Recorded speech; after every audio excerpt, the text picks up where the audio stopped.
Councillors, welcome to our meeting today on the 28th of May. We'll all stand for the affirmation, please. The whakataka hou ki te uru, whakataka hou ki te tanga, kia mā kina ki uta, kia mā tāratara ki tai, ihi aki ana ātaka Tihei Mōri Ora. Thank you. Now we'll have the affirmation. Let us affirm today that we as councillors will work together to serve the citizens of Selwyn District, to always use our gifts of understanding, courage, common sense and wisdom and integrity in all our discussions, dealings and decisions, so we may solve problems effectively. May we always recognise each other's values and opinions, be fair-minded and ready to listen to each other's point of view. In our dealings with each other, let us always be open to the truth of others and ready to seek agreement, slow to take offence and always be prepared to forgive. May we always work to enhance the well-being of the Selwyn districts and its communities. We will. Take your seats, please.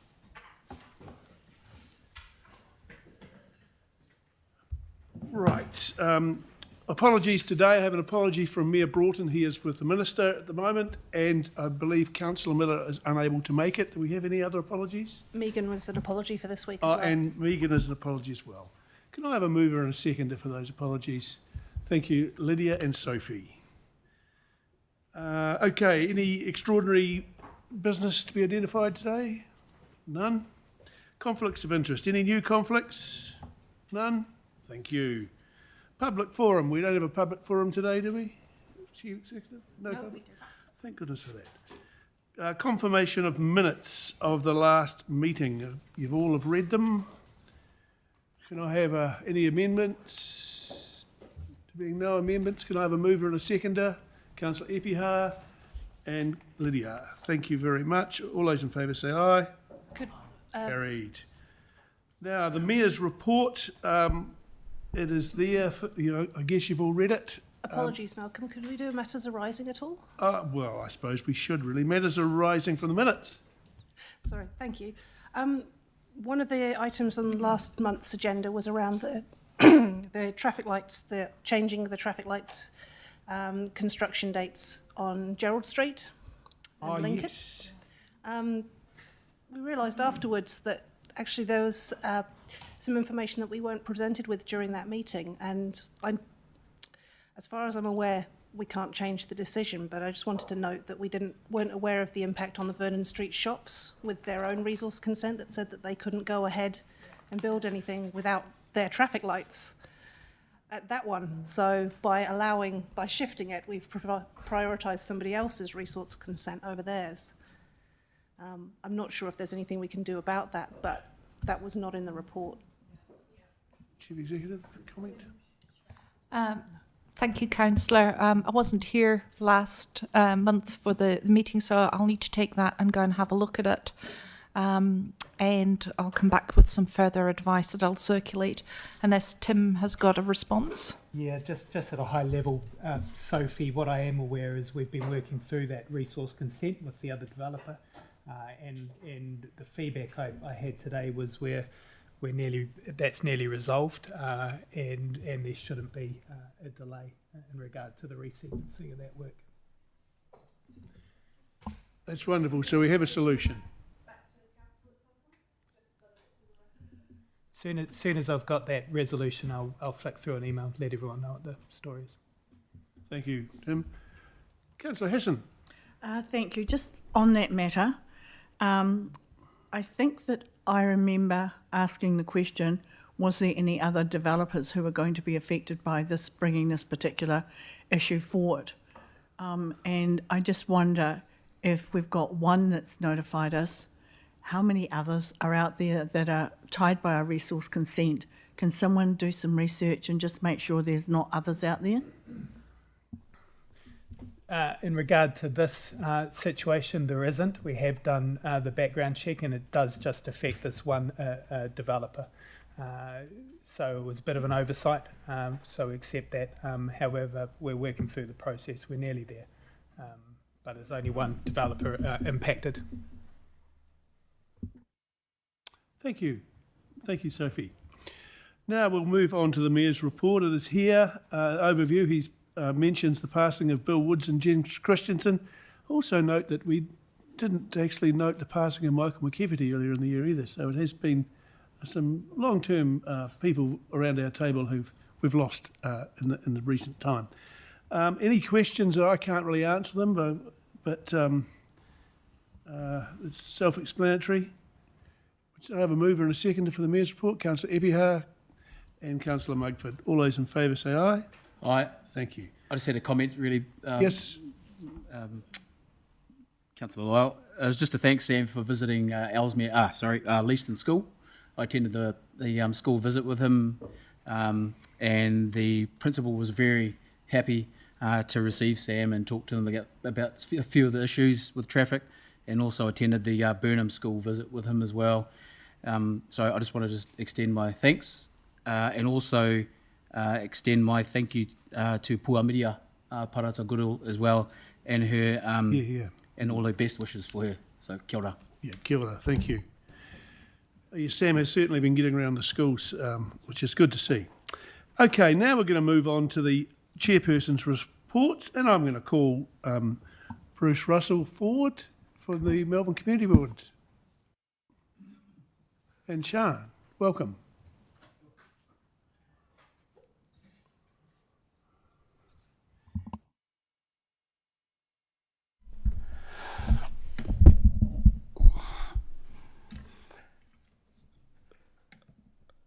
Thank you very much, and councillors. I do give this a great deal of thought, and I appreciate the fact that the Community Board can give reports from time to time of the activities that we're basically doing and what we are actually achieving. Just one question could I ask? I thought we had a hearing system around here that could be, is that always on or not? As you well know, I'm as deaf as a post, so that's the reason why I don't hear a lot of things that I don't agree with. So I just wondered, we have got a loop system in here, haven't we? Of that I am unaware. We have. So perhaps we can get IT to check that it's actually commissioned at the moment. I don't know if we can do anything about it at this very moment, Bruce, but we'll look into it. No, as I understood, it was built with a loop system, and but however, I may be wrong. Yes, Sharon? yes, you're absolutely correct in that there are speakers on either side that should direct so those in the public gallery can hear. Right, okay. But besides that, I only hear what I want to hear anyway, as a lot of people say. But I do thank you.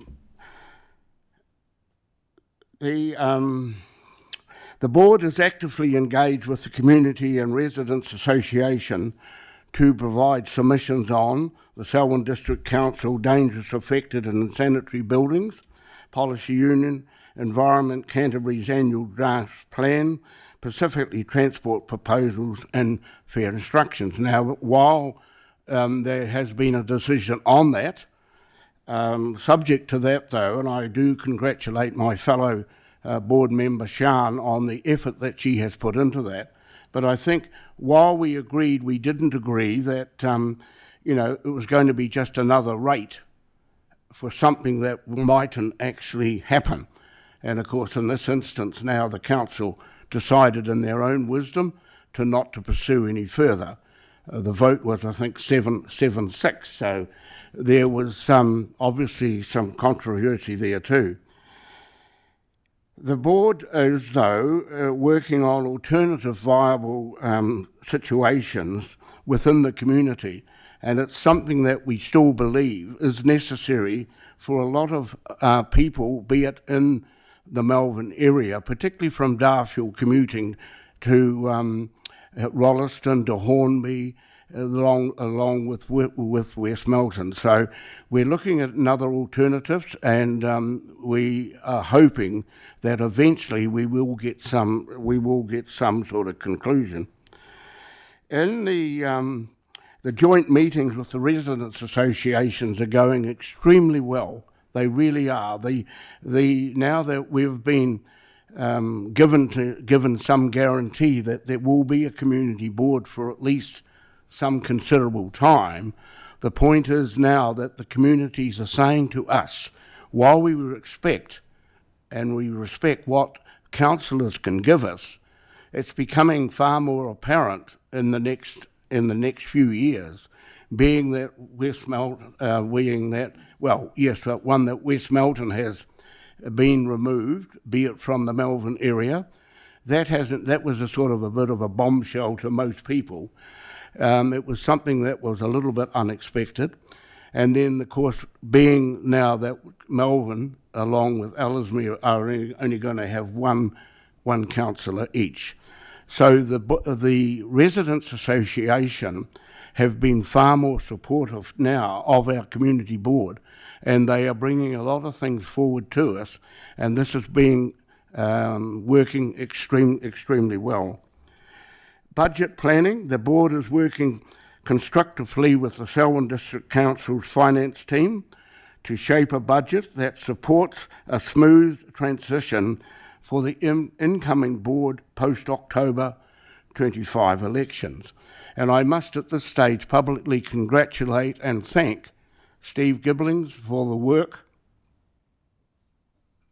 and the effort that he and his team are doing, recognising the advantage of not only having a community board, but the things that we can do.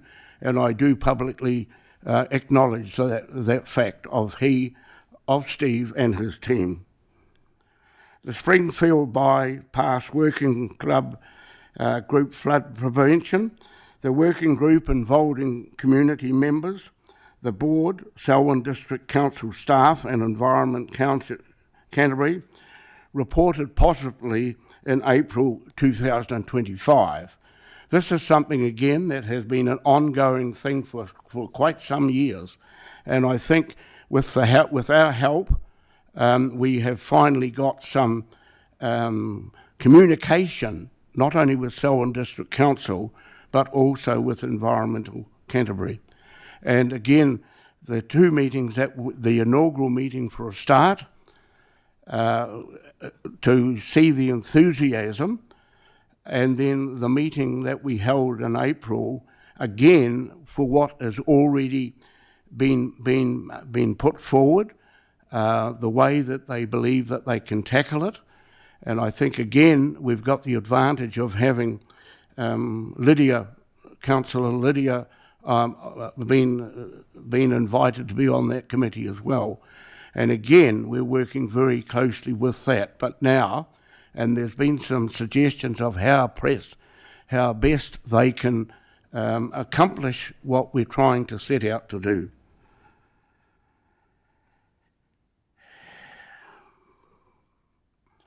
The multi-agent collaboration has been effective, and the next meeting scheduled for August, September.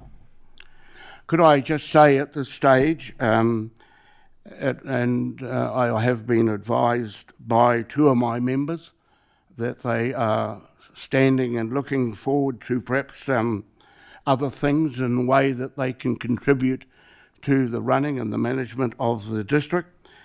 John, my deputy chair, has indicated that he is standing for council, and Sian, one of my other very helpful members, is also going to stand for council, but as I understand, she's also considering standing for the community board.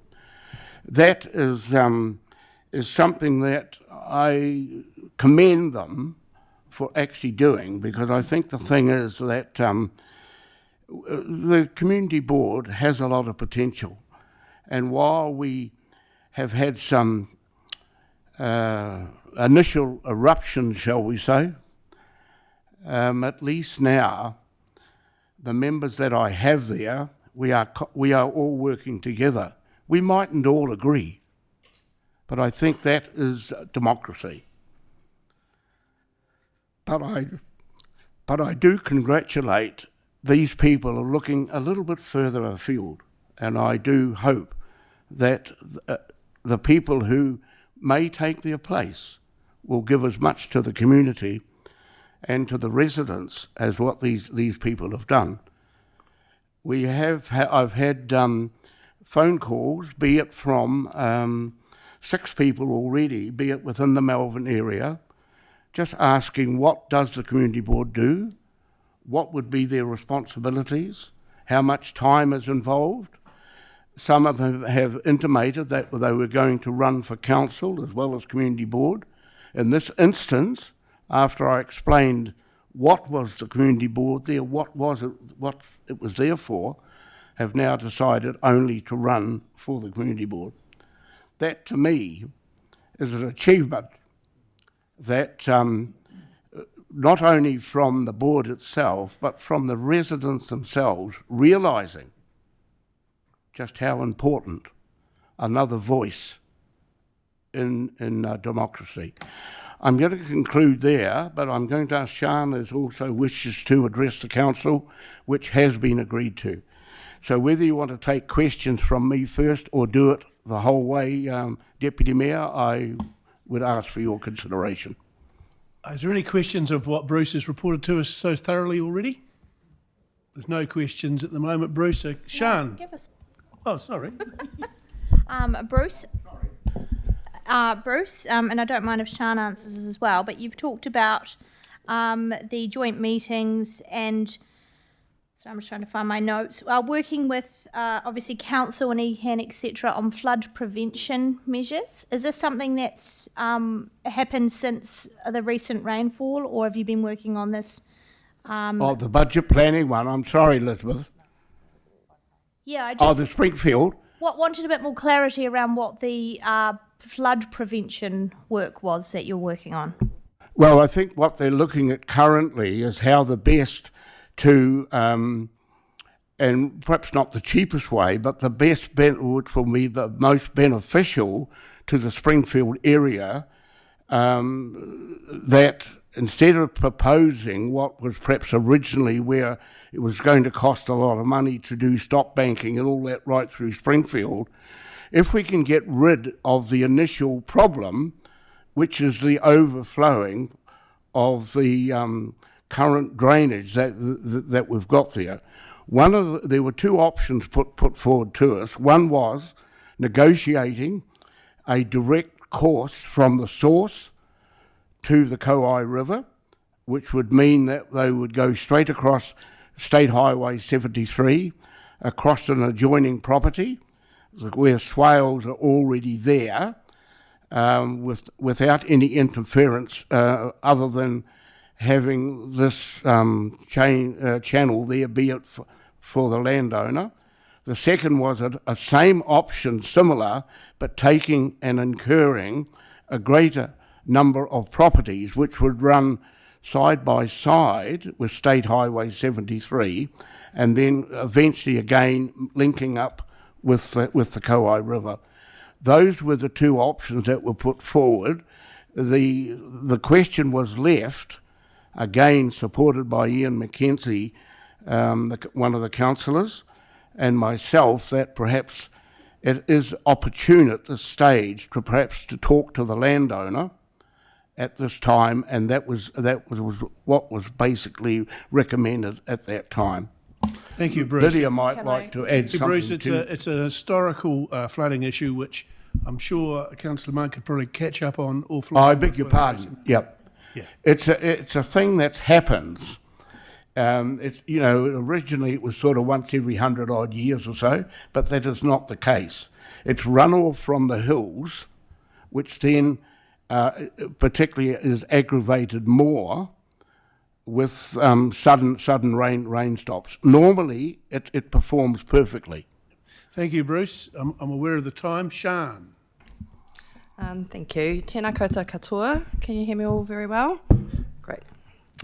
It's an honour and a privilege to be here today sitting alongside the chair of the board as a voice for the rural communities of Melbourne, specifically in relation to the supply of water to the communities of Whitecliffs, Greendale, Colgate and Hotorata.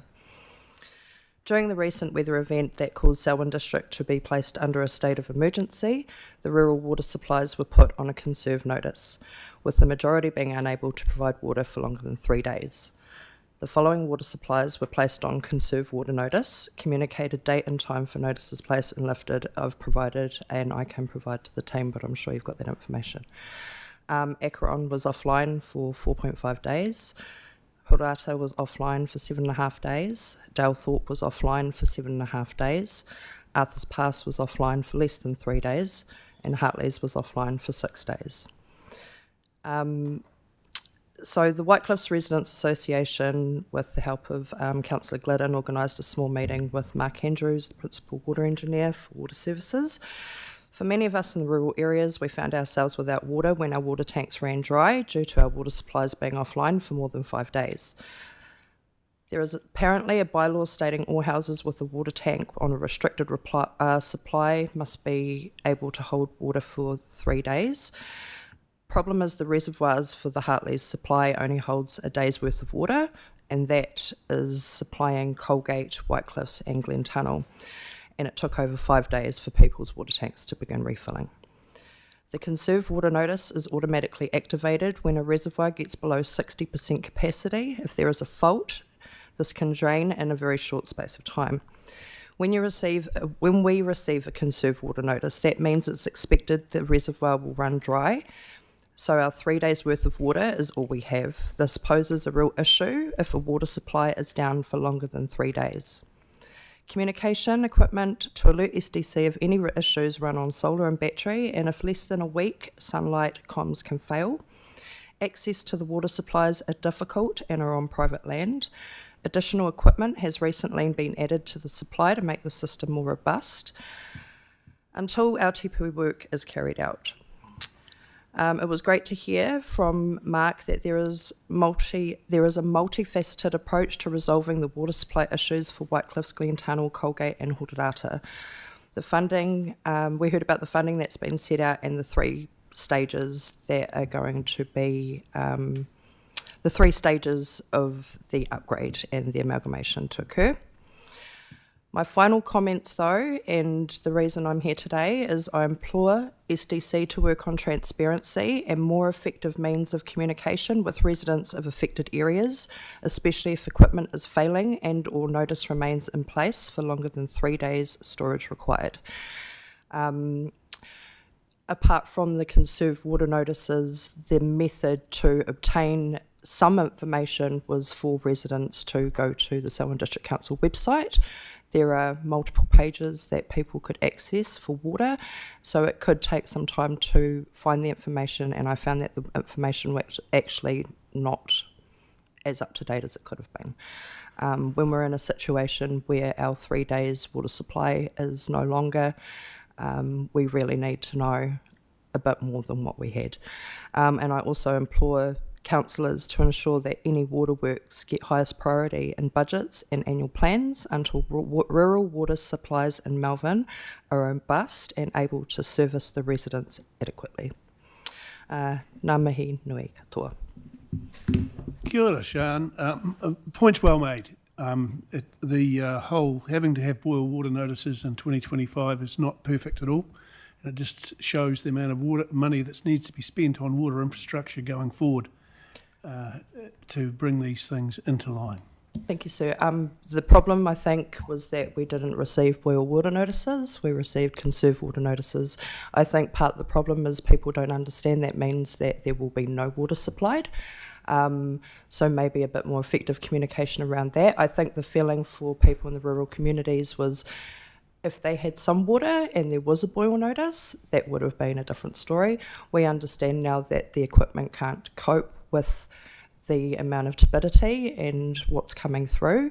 So we understand the why, which is why we're here to ask that we absolutely prioritise this situation for the rural communities, because water is life, and without it, we won't exist. Comments from the Chief Executive. Yeah. Thank you, Shan, and thank you for that.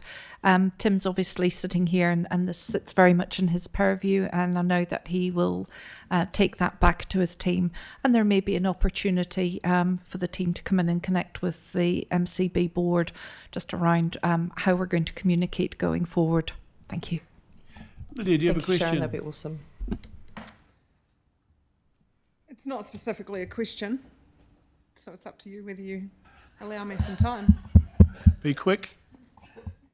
I think it's around the 3-day storage, and a lot of people aren't actually aware. And there's a lot of trouble within our communities of having a 100-litre tank. And like I'm on the Dalethorpe scheme. We were off for 7 days, but it wasn't an issue because I have a 30,000-litre tank. So it's just the comms around that, and like it's written into people's LIM reports, but obviously not everybody sees those as well. So some people, if they buy a house, don't actually get a LIM and do the due diligence, or if you're a renter, you might not get that information through to you from your landlord. So there is a good comms piece there, but I think through that, actually, Tim, your staff were really good. Like they were relaying information to me that I was trying to put out into social media to keep people informed of what was going. So there was some good comms there. It's not direct from, I guess, the council webpage, but we were trying to go for a more targeted approach rather than a very broad approach across the whole district. Thank you for bringing that up, Lydia. Tim's taken that in, and now we know that if we run out of water, we come to you because you've got 30,000 litres. 90. It gets even better. Yeah, one of the things I'd like to suggest is maybe the community board receives the same comms as councillors if there are issues in our affected area. Thank you. Right, thank you both for your very thorough reports. Thanks for coming along. Wonderful. Well, thank you, Deputy Mayor. I appreciate that, Malcolm, and the consideration of other councillors. We look forward to our next report. And thank you for encouraging people to stand in the election. Democracy needs people. Thank you. Right, we'll move on to our next report, and it's from Mr. Epihar from the Economic Development. Is it? Well, I'll move on to housing and urban development, so you can. Yeah, okay. You're okay to go ahead? I can go ahead, yeah. Thank you. As the once deputy, now chair of the Economic Development Committee, thanks to Councillor Dean, who is now retired. I'm looking forward to the next Economic Development Committee meeting, and I will receive more information soon. But we're on track. Everything's working well. The staff are well ahead of everything, and I have nothing more to report. Thank you, Shane. Sorry to put you on the spot. We will now move on to housing and urban development. Sophie. Yeah, kia ora koutou. Okay, so we've not had the last meeting was a couple of weeks ago for housing and urban development. We received a briefing on how the area plans work is going, which is just a continual iteration with the aim to, there'll be another one in June and one in July, possibly August as well, I think. But the aim being that by the end of the triennium, before we break up in September, there'll be a version as per the plan that will then go out for public consultation. So I believe Malvern Community Board received the briefing as well at their meeting on Monday around area plans. Yep. So that's the main workload with housing and urban development. The staff are doing a fantastic job. There's plenty to it. And the other part is hopefully we'll soon see variation 3 for the district plan, which is mostly administrative mop-up of a few things just to make it run more smoothly, not significant changes, just a case of making it be more easy to understand. Anything that makes it easy to understand has got to be good. Yeah. Thank you, Sophie. Yeah, and I can confirm that there is something being drafted to come through in the next couple of months to council. Yes, it doesn't help when things change every so often in Wellington, but as much as possible will be included. Thank you. We will now move on to climate change and sustainability. Nicole. That's my whole name, is it? Yeah. So we had our meeting on Wednesday, the 14th of May in the afternoon, and we had the climate change policy reviewed and amended climate change policy that came to us to get approval to go to council. So that should be coming up, I assume, in our next council meeting. We also had an update on the council emissions reduction plan and the what the climate change lead. That's Joe, the work program that he's got in train around for this committee. And we also looked at the sustainability plan goals, targets and actions, and we discussed that as well. Excellent. No questions? Any No? questions from anybody? Oh, yes.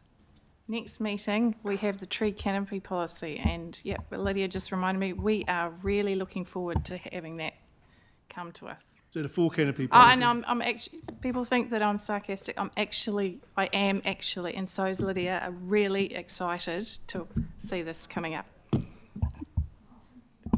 Excellent. Excellent. We'll have to tie you down. Right. Next, and maybe swing you in a tree. Next, we've got local water done well. Sharon. I'll just speak on behalf of Mayor Sam, who's not here at the moment. The intention will be to bring a paper to the next council meeting to disestablish the local water done well committee and to bring all papers related to the CCO and water reform through to council. So we'll formalise that at the next meeting. Thank you. So everything will come to council. That's fine. Okay, now Audit and Risk Committee, I believe you're having to step up here, Nicole, is that correct? I don't. Annalise, our independent chair, is an apology, and she's not had an ability to prep a report, I think, for Nicole, unless you've got anything verbal to say.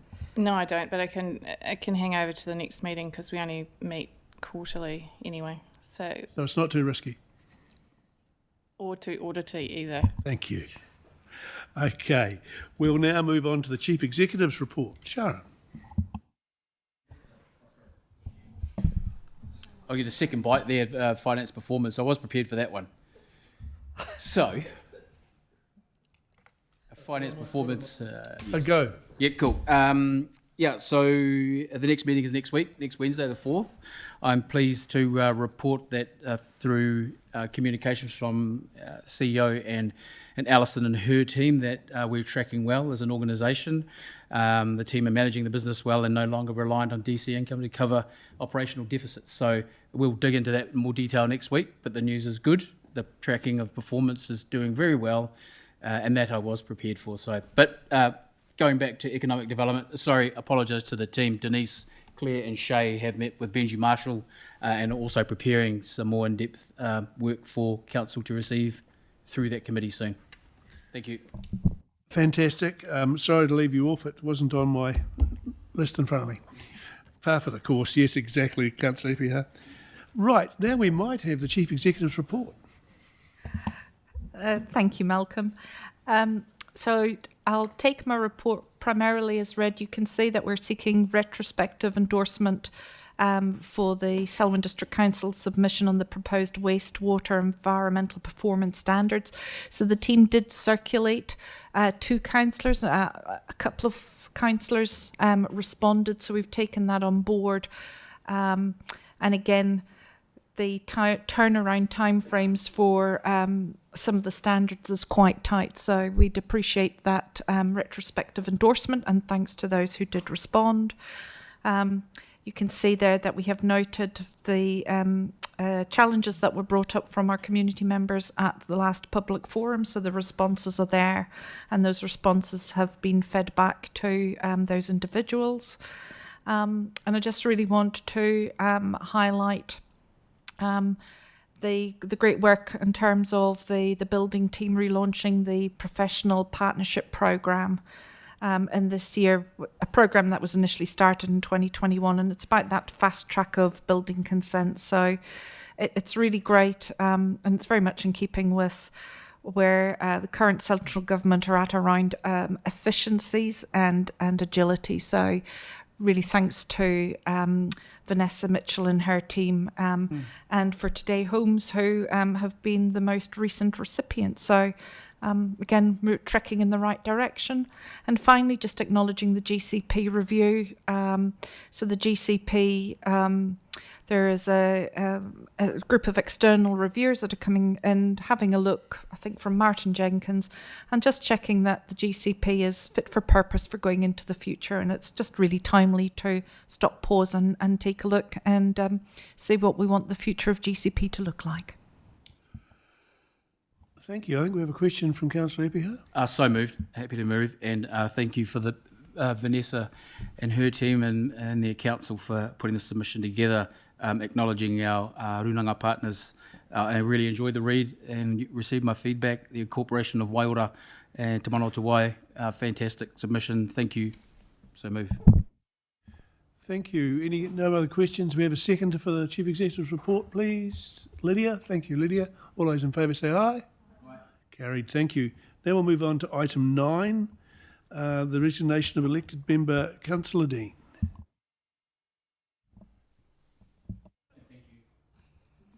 Seconder, Sophie.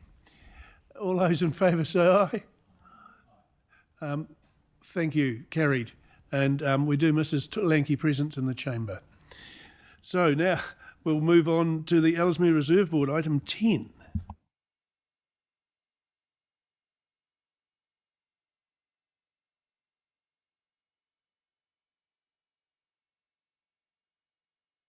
Floor is yours, Stephanie. Kia ora, my name is Stephanie Banbury, Senior Advisor for Community Funding. Today we're presenting the report on the Ellesmere Reserves Board Reserve. I'll refer to this as the ERBR.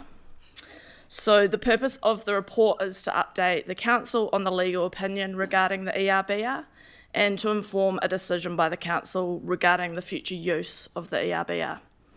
The report proposes removing the ERBR from the Community Funding Program and instead using the ERBR and any future income for the maintenance and upgrading of the reserves in Ellesmere. So I'll now hand over to Dominica to provide the background information and legal opinion. Good afternoon, everybody. Another opportunity to discuss the Reserves Act this week. I'll take the formal legal view as read. What we've got here is a really long history with some understanding or views that may or may not be based in the paperwork that sits behind it. That's really very common for a piece of land that was gifted under a will 120 years ago. So what we've done is take a step back, look at what documentation we do have and what the legislative framework kind of says around having to apply the funds that we have.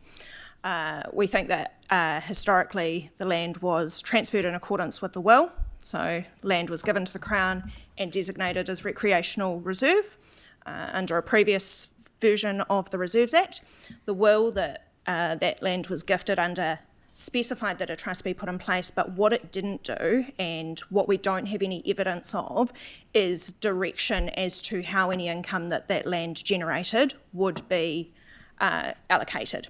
Over the years, historically, that's been granted to various community groups within that Ellesmere sort of domain, but there's no evidence to suggest that that was what was specified under a will or a trust deed. And so from there, we've worked through, does the trust still exist? The short answer is no, it doesn't, because the laws of perpetuity mean that those assets must have been distributed at the latest back in about 2003. We're quite comfortable that because Council has responsibility as the administrative body for that land that's been designated as recreational reserve, that distribution from the trust to this broad version of beneficiaries, being those that have the ability to access the reserve, that was a consistent kind of winding up of that trust as much as can be perfect in the circumstances. From there, we have sought to identify any direction as to what those funds should be used for.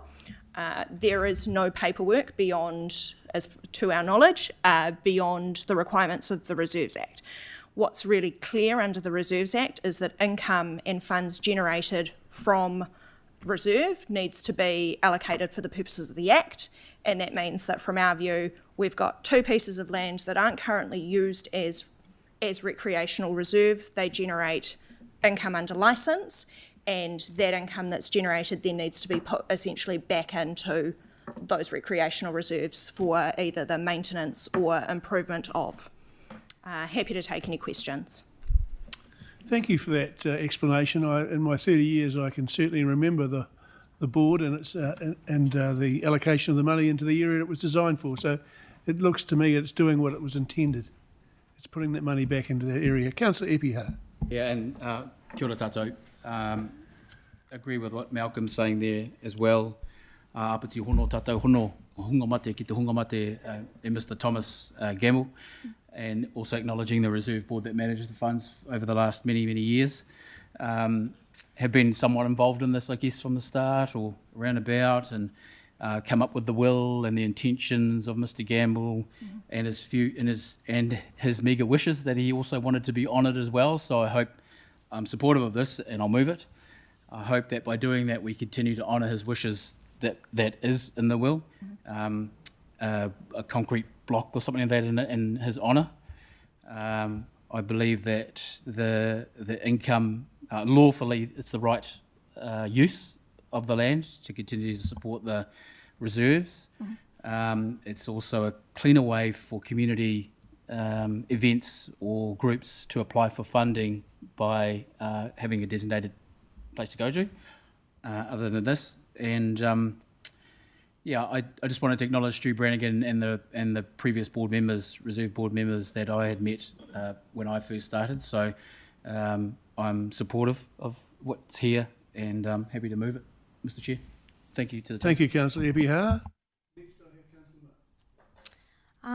So from what I've read here, there's actually no problems with the status quo option because the revenue from the estates, regardless of what boundary they fit in, it still comes under the umbrella of the Ellesmere reserves. So any of the current reserves in Ellesmere would still be, if we went for option 3, would still be able to apply for some funding.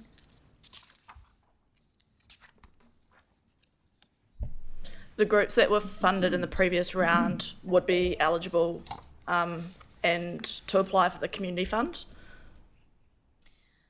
Right, but at the moment this funding is primarily for Ellesmere, so we take that away and that just goes into the day-to-day maintenance costs rather than actual specific other project costs from the community. Look, I'll, if I sort of, I guess, take two steps back, the Reserve Act requires that the funds are applied consistently with those purposes, which means I think there would be a need to, if we were to maintain the status quo, be very, very clear as to what did and didn't fall within the scope of that fund for people who are putting their hands up for it. The Act is really clear that it needs to go back into recreational reserve. And so in that respect, that would be the control that gets put in place to prevent council going and spending that money on something completely unrelated to reserve land and recreational reserve. So we're not clear at this point in time what that scope is for them to apply for funding, community groups to have been able to apply for funding if we were to go for 2 or 3, those 2 options. Do we understand at this point in time what the scope is for that application for the fund? Would probably need to re-review it. So the contestable fund was set up last year before we had a legal opinion, so it would need to be reviewed again to check the eligibility and criteria for the fund. Do we have an indication of what it's been approved for in the past? Previously it was for sports clubs, so recreation use in Ellesmere. Can you give an example of what the sports clubs were applying the money to?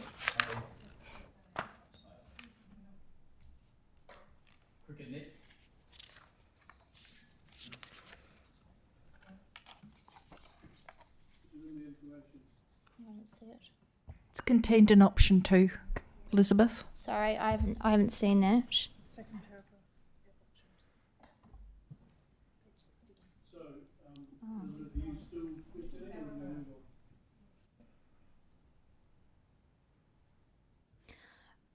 Nope, that's fine.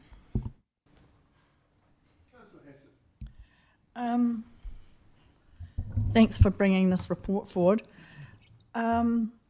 when we're talking about the Ellesmere Reserve Board reserve area, I noticed that you've drawn the map, which is the electoral boundary map that we currently have. And that's going to move every time you have an electoral. Was there any area or map attached with regards to what was originally considered the Ellesmere Reserve Board land area? I'm taking out the electoral boundary, but just looking at the land area, because for me that's important, because originally it was set up normally with regards to a will for the land areas, and traditionally under the Reserves Act 1977, throughout Selwyn there are designated reserve boundaries, and a lot of those reserve boundaries are actually used where communities have constitutions. So their constitution for their community, or there is often that reserve boundary that was actually put in place in the Reserves Act 1977. So sorry to put a spanner in the works with regards to this, but I think this is important because it's the same with development contributions, right? We've got to separate out, from my understanding, electoral boundaries which will constantly change versus an area boundary. And an area boundary is quite distinct. And what I'm trying to highlight here is under the Reserves Act 1977, there were numerous reserve boundaries that were drawn up around Selwyn that were implemented in the 89 amalgamation. And I would actually like to see that, in fairness to the person who was granted this, that the land area follow the original 1977 reserve boundaries, instead of what we've got here is the electoral boundaries which are continually changing.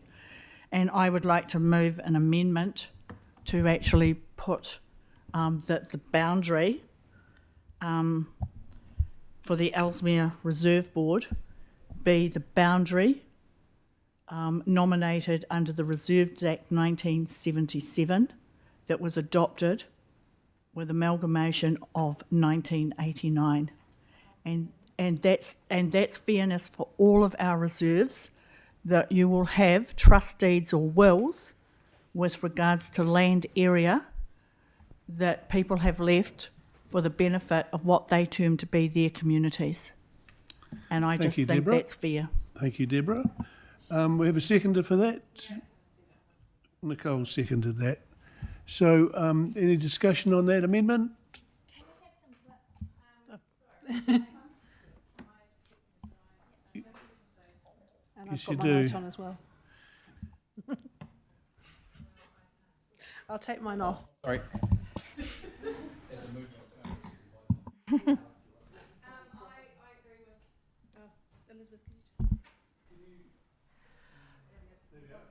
I agree with Deborah's point. That was actually something that I had written down as well. So I'm happy to second this change that she's put forward.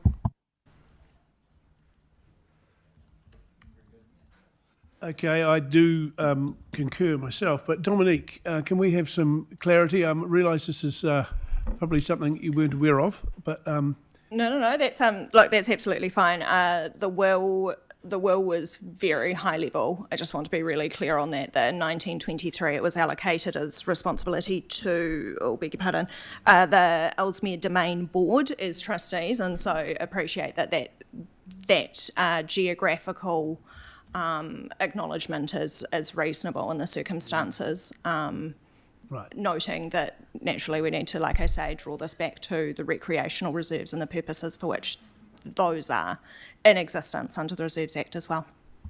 Thank you, Dom. Sophie? Yeah, I was actually going to suggest an amendment similar, but for simplicity, I was going to ask whether for staff it would be simpler if I hadn't thought about the Ellesmere Domain Board idea. I was actually thinking more of the Ellesmere area plan, or whatever boundary it is that we use in terms of rates, whether that would be similar enough or simpler enough to apply. I'm just worried that, which one would be more complicated? Like, would it cost more to do it via a boundary that doesn't exist for any other purpose anymore? I think perhaps we should go back to the boundaries in place when the will was made. And I think Boundary Road at Lincoln is because it was the boundary of Ellesmere and Springs. You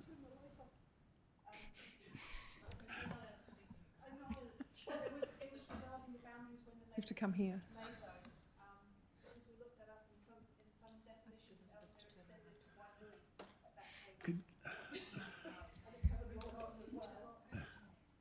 Yeah. Could I ask, Elizabeth, would you mind turning your light off? And Sophie, just for the benefit of everybody who's listening in, I'm sorry, could you repeat that again? Yeah, I'm very sorry. I shouldn't have turned the light off. It was when we were discussing this at the funding board, panel meeting. There was a wee bit of a Google around what the boundaries of Ellesmere were at the time in whatever it was that the will was written, and actually there were several different will things. So Domain Board, if that was part of the Reserves Act 1977, that is many decades after this will was written. Back in 19-something or other, Ellesmere actually, in some definitions, extended as far as Wainui on the Banks Peninsula and covered Rolleston and most of what is now Selwyn District and parts of Christchurch. So we may need to ask for somebody to do some research on what maps we're talking about here. Should we do this? I guess my question is that, and a question to perhaps pose to councillors to give me some guidance. There are numerous dates and numerous different boundaries and times and place, and again, we've got to, I'm looking to you, Dom, we've got to bring this back to the Reserves Act. Mm-hmm. Your options are is that we leave this on the table, but I think that would be a great shame to do that. And it's about understanding what is the key point in time and key date. And my understanding is that the key date you're asking for is for the boundaries related to the date that the will is drawn up. And so therefore it should be the map that is nearest to the time that that will was drawn up would be my suggestion. Dom, do you have any other thoughts legally to that? No, look, I think that's completely fair and reasonable. I think you start with the two pieces of land that were gifted for the purposes of recreational reserve, and that's the best place to be allocating those funds. And then going out from there would be the next step. But no, I think that's right, Sharon. Can I ask the mover and seconder if they're willing to change their amendment to reflect what has just been stated, that the map echo the boundary at the time of the will? I've used the Reserve Act 1977 is the latest one with regards to reserves that we currently have that we're operating under. So I was actually going to the Reserves Act 1977 because that is the latest one. But because it's more condensed, I know it's more condensed with regards to the Reserves Act, and I just want to know whether the Reserves Act, in that case, 1977, would supersede the area that is maybe designated under other legislation like the Land Act or another area of which is the latest one. So I'm asking legal advice here. We're probably not going to be able to answer that to you. I guess to assist staff, is there, to the mover and seconder, is there some common agreement that I think what you're asking is that the boundary that is nearest to the date that the will was written up, and the staff, and if you give that to us as guidelines, we will make sure that we then share that information of nearest to the will, this is the boundary that is being used, and of course then that will be made clear at the community or the relevant community funding meeting so that it's clear for the panel to be aware. Would that be acceptable? because otherwise we could get very convoluted. And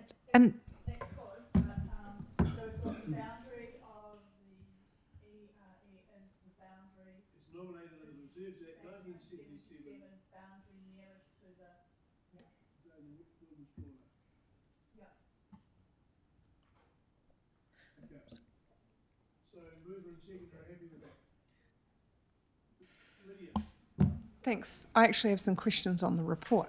Been waiting nice and patiently while all of this has been going on. I just wanted to know if you've actually had any engagement with the community over this. I know that the Reserve Board's been disestablished, but have you talked to like the community association? Because quite often there are similar people that are involved in the same group. So I kind of want to know the feeling of the Ellesmere community about the decision that we're making here today, because under option 2 it says that we're assuming their reliance on the source of income has reduced, and you know, without asking them, we don't know that, do we?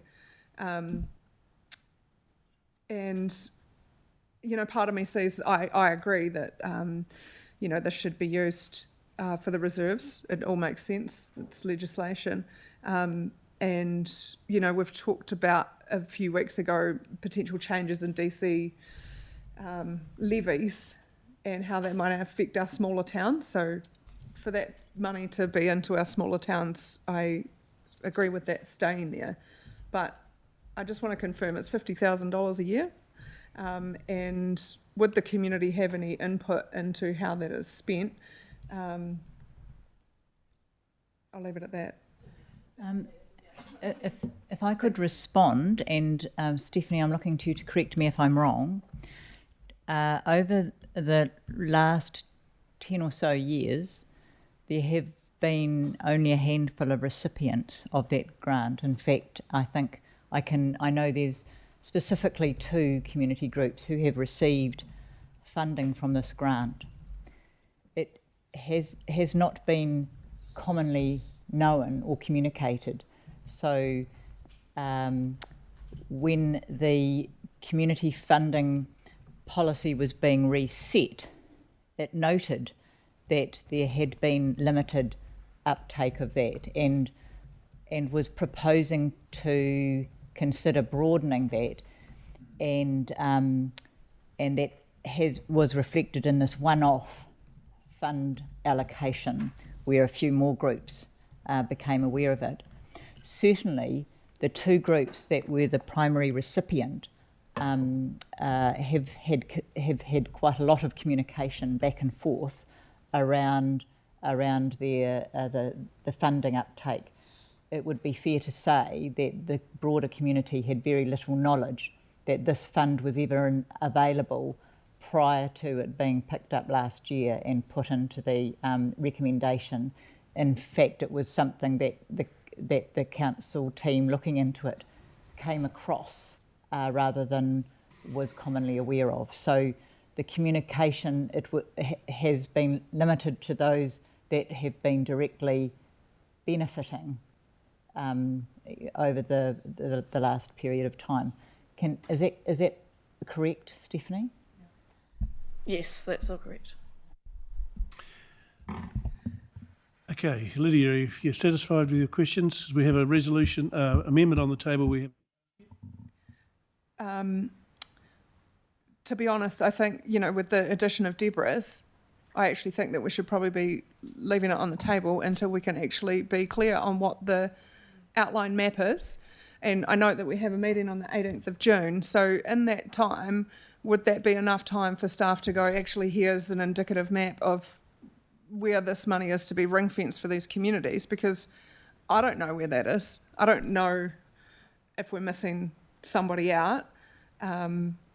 And I think it probably wouldn't take much to flick on an email to the community associations and go, actually, do you guys agree with this? I think your local councillor there, EPH, has probably been involved, but... well, there's 2 of them, so... and they're disagreeing in what they're saying, so... how do we find a middle ground here? Yeah. I'll put a motion forward this lie on the table until the 18th of June. That gives time for staff to respond to Deborah's point E. Seconded by Councillor Munt. All those in favour? Aye. Against? Carried. Lies of the table. We'll move on.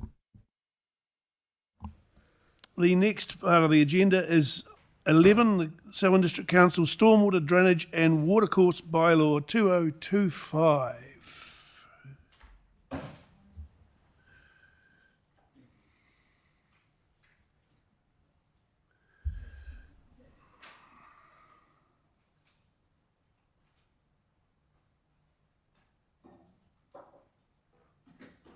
The floor is yours.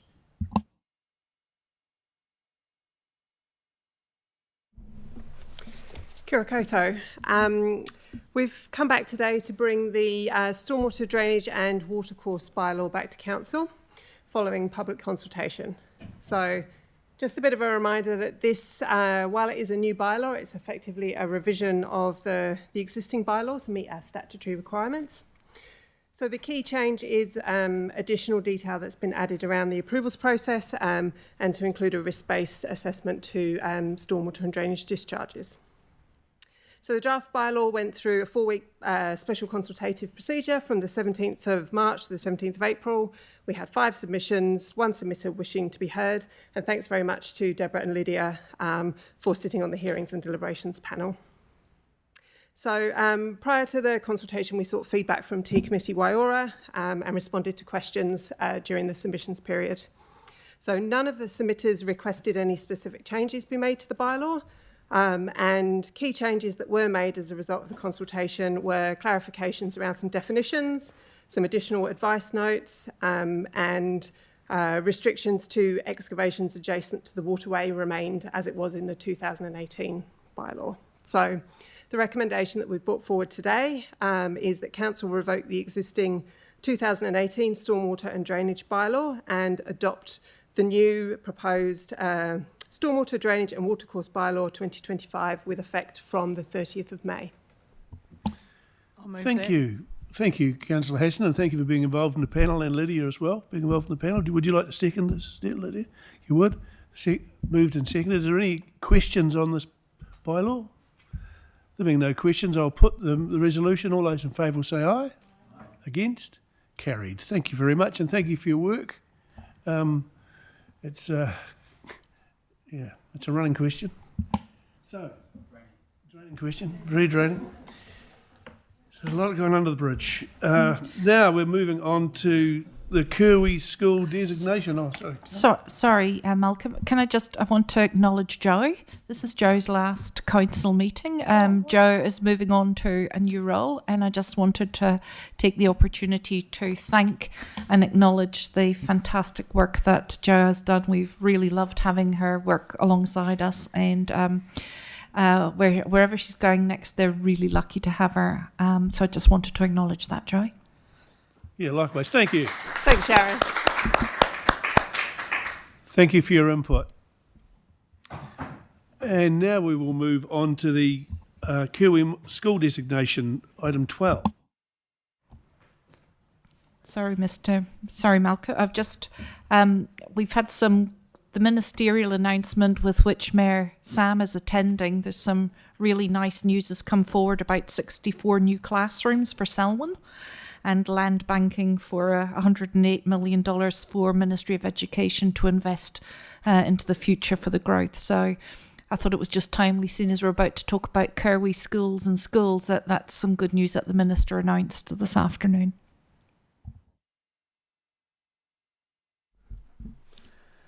Good afternoon, Chair and fellow councillors. My name's Michelle Flay and I'm a Senior Policy Planner here in the Planning Department.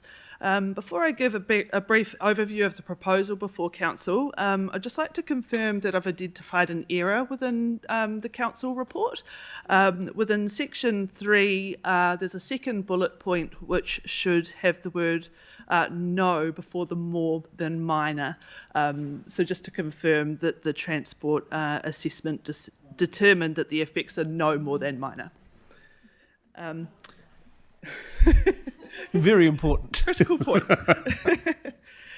So the Minister for Education has lodged a notice of requirement to alter the designation for Kerwee School, Model School, and that's to amend the boundary to include 2 parcels of land which have been purchased to the south and southeast of the existing site. In essence, a notice of requirement is essentially a designation or a proposal for a designation. The notice of requirement will enable the school role to expand at some point in the future from approximately 150 students to around 350 students. The details of the design of the expansion have not been included within this application, and they will be progressed through an outline plan process in the future. The assessment of environmental effects indicated that the future development could be expected to be of a similar scale and form to the existing school. And whilst council cannot impose conditions through an outline plan process or create requirements, we can request changes to sort of bulk in building and that kind of thing. Key effects that were considered as part of considering the alteration to these boundaries were visual effects, effects on character and amenity, transport effects, and natural hazards. So there are 2 options available for you today. Accept the recommendation to amend the Kerwee Model School boundary alteration and delegate the policy team leader to undertake all necessary actions to give effect to the recommendation, and note that the proposal does not include details on the design of the expansion, or reject the recommendation and recommend the minister withdraw the application. I'll now leave this for your consideration. Thank you, Michelle. Councillor Glidden. Peter, move. Second. Sophie's seconding that. Anybody? Deborah. Just a point of clarification, looking at the map, north of this, the blue hatching line, I'm presuming that that would be a preschool because it's got parking on it. Am I correct?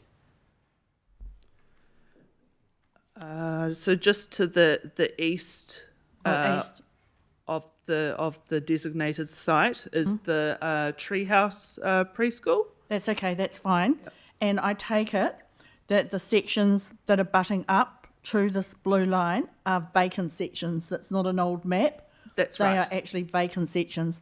The reason why I'm asking this is because if people purchase them, right, they know the designation's in place for reverse sensitivity issues. Thank you. Thank you, Councillor Hassan. No more questions. We will move the resolution. All those in favour say aye. Against? Carried. Thank you, councillors. Now we're to the Central Plains Water Statement of Intent, item 13.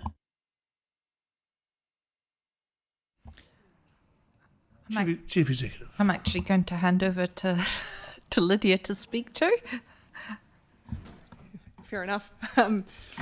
As chair of the Joint Settlers Committee, and Nicole was the member, we worked with the trust and we wanted to try and simplify the statement of intent a little bit, and that is around, I guess, some auditing requirements, making it easier for the trust to execute their roles, and for auditing. The longer you spend, the more it costs. And so there's just a few things. There's no big changes to this from what we've had in previous years, but we just wanted to simplify. So I guess if you go to the key outputs, it's probably the easiest part if you wanted to look for any changes. But we took out the removal of the story of water, which was a video aspect of that, because there's some quite serious costs associated with executing this, and they're just reassessing whether that is something that they wanted to actually do. And the key outputs and targets, there was removal of the specific name of an independent consultant, because the trustees actually now have the capability to do the annual sustainability report on their own behalf, but we left it open for them to undertake independent review if they so wish to. And there's just a wee part in there with Central Plains Water Limited having an education piece and a bit of crossover between the two entities. So what CPW Trust are wanting to do is to actually take Central Plains Water education initiatives and their work program and basically assess that. So it's a holding to account and an independent view on what they're undertaking. I think I'll leave it at that, and if there's any questions, I can answer them. And you're happy to move it? I'm happy to move, sir. Do we have a seconder? Nicole, thank you. Any questions? There being no questions, we'll move the resolution. All those in favour say aye. Against? Carried. Thank you, councillors. Policy Review and Development Framework. Julie and Jody, is it? Julie?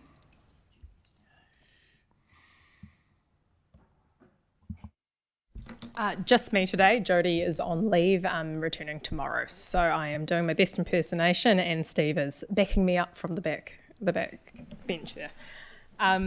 So this policy, this is the decision that goes along with the briefing that was given to you earlier last month. There haven't been any significant changes on that. The only change that you will see in the report is Council asked for some more clarity as to which policies are council policies that need to be approved by either Audit and Risk or Council itself, and which are those that sit at an ELT level. We have included that schedule for transparency. Beyond that, I won't go, given we've given you a briefing, I won't go through anything in too much more detail, but we're happy to answer any questions. Thank you, Julie. It has been well workshopped. Any questions?